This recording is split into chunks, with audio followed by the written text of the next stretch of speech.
안녕하세요, 저스티스입니다. 이번 시간에는 오스만 제국 슐레이만 대제의 정복 전쟁에 대해서 알아보도록 하겠습니다. 슐레이만은 동방에서 가장 추앙받던 고대 이스라엘의 왕 솔로몬의 터키식 발음으로 슐레이만 대제, 즉 슐레이만 1세는 1494년에 태어났습니다. 슐레이만 대제의 어린 시절은 당시 오스만 왕가의 전통대로 생후 몇 년간은 어머니와 하녀들에 의하여 길러진 뒤 7살 무렵부터 아버지로부터 교육을 받게 됩니다. 아버지 셀림 1세는 자상한 성격이 아니었기 때문에 꽤 거칠게 자식을 교육하였죠. 15살이 되면 그는 지방 총독을 부르는 용어 중 하나인 산작베이로 처음 임용되었는데, 이는 오스만 제국의 왕자들에게 통상적으로 주어지던 관직이었습니다. 17살에는 이스탄불의 총독인 카임 마캄으로 임명되었고, 이어 에게해 연안의 사룩한 총독에 임명되면서 통치 경험을 쌓게 됩니다. 1520년 아버지 살림 1세가 사망하여 26살의 나이에 오스만 제국의 술탄의 지위에 오르게 되는데, 지난 10년간의 총독 경험은 그를 훌륭한 술탄으로 성장시키는 밑바탕이 되었습니다. 슐레이만이 정권을 잡았을 때 이미 오스만 제국은 이슬람권에서는 적수가 없을 정도로 강력한 국가였습니다. 맘루크 제국,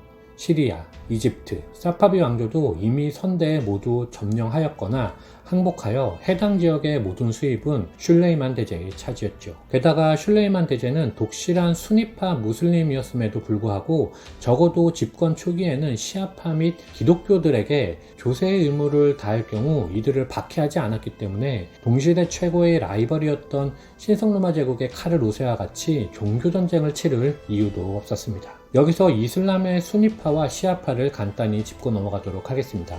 632년에 이슬람교를 창시한 무함마드가 본인의 후계자를 정하지 않은 상태에서 사망함에 따라 이슬람은 계승 문제를 놓고 두 개의 종파로 나뉘게 되었는데, 새로운 지도자 즉 칼리프를 선거로 뽑자고 한 종파가 수니파이며 무함마드의 혈통만이 지도자가 되어야 된다고 주장한 종파가 시아파입니다. 현재 사우디아라비아가 대표적인 수니파 국가이고 이란이 대표적인 시아파 국가인데, 그 비율은 9대1에서 8대2 정도로 수니파가 많은 상황입니다. 이제 시간순으로 슐레이만 대제의 정복 전쟁을 따라가 보도록 하겠습니다. 1520년 헝가리의 오스만 제국에 대한 조국 문제를 해결하기 위하여 헝가리를 방문한 오스만 제국 특사를 헝가리 사람들이 살해하는 사건이 발생하였는데, 이것은 전쟁의 명분으로서 그만이었습니다. 슐레이만은 제1차 정복 목표를 현재의 세르비아 베오그라드로 정하였습니다. 이곳을 정복하면 헝가리 부다페스트를 통하여 오스트리아의 빈까지 진격이 가능했기 때문이죠. 1521년 2월 슐레이만은 10만 대군을 이끌고 첫 원정길에 오릅니다. 그들은 베오그라드 성벽에 도착하였고, 오스만 제국은 그 후 몇 주 동안 공격을 지속하죠. 헝가리인과 세르비아인은 연합하여 용감히 맞섰지만 결국 세르비아인은 항복하였고, 항복하지 않은 헝가리인은 몰살당하게 됩니다. 기독교 세계의 불안감은 한층 증폭되었습니다. 슐레이만은 곧장 제2차 원정을 준비하였는데, 목표는 바로 로도스 섬이었습니다. 당시 성요한 기사단이 지키는 로도스 섬은 오스만 트루크 상선에게 언제나 큰 위협이었고, 이슬람 순례자들도 순례길이 차단되거나 목숨을 잃는 일이 발생하는 등 슐레이만 대제로서도 로도스 섬은 꼭 정복해야 할 요충지였습니다. 하지만 슐레이만은 로도스 섬을 공격하기 전에 기독교 국가들이 과연 이 기사단을 도울지 않을지를 먼저 조사하였고, 이내 그는 어느 나라도 이 기사단을 돕지 않을 것이라는 확신이 생겼습니다. 카르 로세와 프랑스와 1세는 서로 간의 전쟁에 여념이 없었고, 교황 하드리아누스 6세 역시 재정 부족으로 이곳을 도울 여력이 없었기 때문입니다. 1522년 6월 슐레이만은 성유한 기사단의 릴 아당 기사단장에게 항복 촉구 서신을 보냈습니다. 이슬람 율법에 따른 관행이었죠. 그리고 나흘 뒤 원정대 총사령관 무스타파 파샤는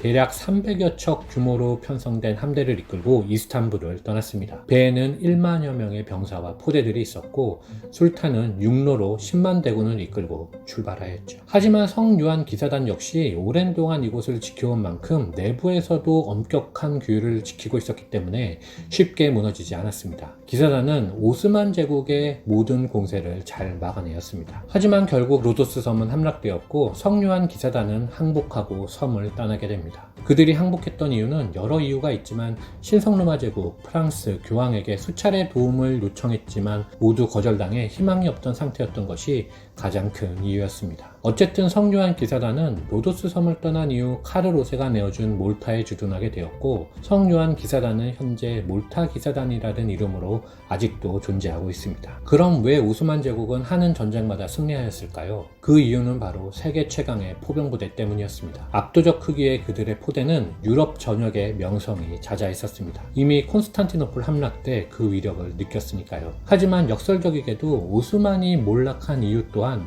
자신들을 승리로 이끌었던 무기를 버리고 신형 무기를 받아들이지 못했기 때문이었기도 합니다. 하지만 적어도 그것은 슐레이만 대제 시기의 일은 아니었습니다. 거기에 예니체리 보병부대와 시파이 기병대도 최고의 활약을 하였고, 당시 오스만 제국의 조선 기술 또한 최고였다고 합니다. 1526년이 되면 술탄은 다시 한번 대제상 이브라임과 함께 출병합니다. 대제상 이브라임은 술탄의 총애를 받으며 그에 못지않은 권력을 누렸던 당시 오스만 제국에서 대단히 중요한 인물이기도 합니다. 어쨌든 술탄은 10만 대군, 대포 300문을 이끌고 이스탄불을 떠나 소피아를 지나서 베오그라드를 점령하였고, 이번에는 도나우강을 따라 부다페스트까지 향하였습니다. 오스만 군대는 모아치 표원에 도착하였고, 헝가리 국왕 르요시 2세는 이곳에서 슐레이만 대제를 기다렸습니다. 물론 여느 때와 같이 기독교 진영에서의 도움은 없었죠.